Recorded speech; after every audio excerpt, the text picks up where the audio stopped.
health is actually getting destroyed. And destroyed is not an understatement. We have 74% of American adults now with overweight or obesity. 52% of American adults now have prediabetes or type 2 diabetes, and 30% of teens. We've got 1 in 22 kids with autism in California, infertility is going up 1% a year, et cetera, et cetera. And so I saw these trends, which were such a stark contrast to what I was laser focused on in my training, and I thought, wow, we're missing something in healthcare. Right now, life expectancy is going down in the United States for the 3rd year in a row.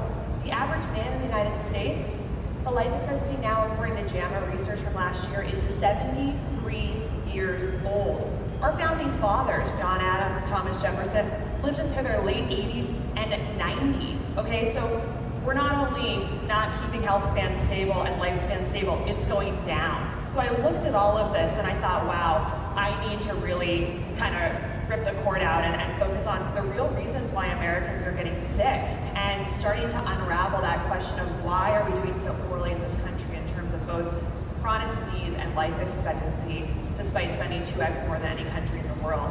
As I unraveled that string, it led me right to what is really the root cause of why our health is getting destroyed in the United States, which is metabolic dysfunction. If we were looking at things from a root cause, connected perspective of the real physiology that's leading to disease in America right now, we'd see that all the different things that were being racked up across our lifetime, the high cholesterol, the high blood pressure, the high blood sugar, the increasing waistline, it's all on a spectrum of the same physiology, but we don't focus on root causes in the American healthcare system. So of course her cancer looked like a surprise, but was it?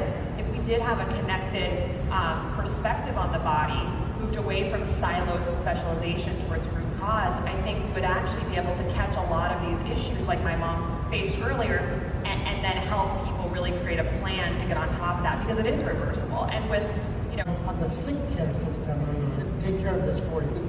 Speaking about the sick care system, I want to turn over to Casey now, because that's something you talk a lot about. And my colleague, Isa Cueto, who's a chronic illness reporter, recently wrote a story about where she writes about you and your brother, where she writes, the pair have gone from relative unknowns to emergent conservative rabble-rousers, now buzzing in the same orbit as Tucker Carlson, Joe Rogan, Robert F. Kennedy Jr., and even former President Donald Trump. They, along with Kennedy, are striving to build a new, make America healthy again identity for the GOP ahead of the election. And on Joe Rogan's podcast, your brother mentioned how, you guys helped connect Trump with RFK. So just explain to us a little bit about the connection between your longevity work, RFK, and make America healthy again. Yeah.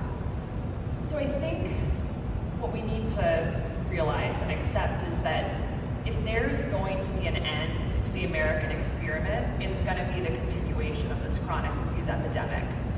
We have totally lost the plot in our healthcare conversation, and we are distracted. We're talking about things on the margins. We're seriously talking about whether things that are found in a shot, like GLP-1 agonists, are the answer to the fact that 74% of Americans are overweight or obese because of, and we know, a toxic environment that we're living in, 80,000 synthetic toxins that are unregulated, 67% of our calories coming from ultra-processed food, all of these different modifiable factors. And we know that real health and longevity is never going to be found in a shot, in a pill, or in a surgery. It's going to be found by changing the ridiculous amount of toxic stew that we're living in as a country. This is the most existential issue we are facing in America, and it was not even talked about at the presidential